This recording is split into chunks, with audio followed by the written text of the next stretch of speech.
Был молодым, храбрым, перспективным. Так об Алишере Саипове вспоминают коллеги-журналисты и родные. Ровно 10 лет назад, 24 октября 2007 года, он был убит неизвестными в районе Домбыта города Ош.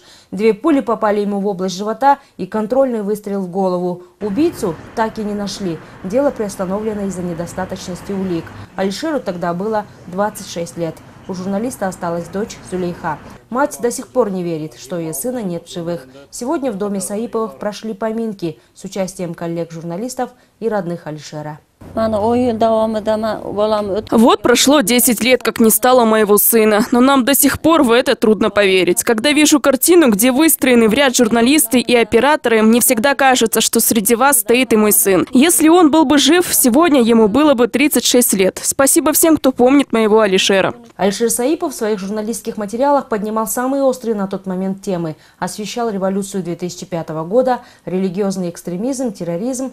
Также Алишер Саипов с особой критикой освещал последствия андижанских событий. Возможно, журналистская деятельность стала причиной его убийства, которое носит заказной характер. Ведь ни для кого не секрет, что журналисты являются носителями информации, огласки которой те или иные лица не хотели бы, считает журналист Джилдыз Бекбаева. Во всем мире, к сожалению, многие журналисты сталкиваются с разными видами давления со стороны лиц, которые не хотят, чтобы жизненно важная информация стала публичной. Поэтому журналистов убивают, бьют, пугают, сажают в тюрьмы. Иногда правда для журналиста имеет очень высокую цену, которую заплатил наш коллега Алишер Саипов. Общество, в котором идет давление на свободу слова, не имеет светлого будущего. Президент Курманбек Бакиев референдумда o'zi tayyorlagan konstitutsiya loyihasi uchun ovoz berilishini ma'lum qilgan.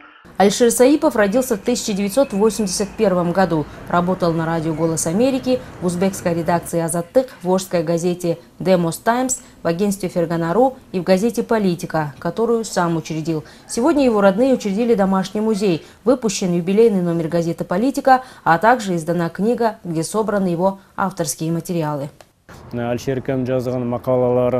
У моего брата было много планов на будущее. Он мечтал, чтобы в Центральной Азии для журналистов были созданы все условия. Чтобы продолжить его дело, мы, братья, собираемся возобновить выпуск газеты «Саясат». Будет создан сайт, где будет размещен архив брата. Сайт будет называться «Алишер Саипов KG». Также мы планируем учредить специальную премию имени Алишера Саипова. Ее будем ежегодно вручать молодым журналистам за смелые и острые материалы. В музее новостей, открывшемся в столице США, городе Вашингтоне, установлен мемориал с именами погибших журналистов, в числе которых значится и имя Алишера Саипова. И надпись «Алишер Саипов был храбрым журналистом». Гульжан Алтмышбаева, Бекжан Токтасунов, НТС, Ош.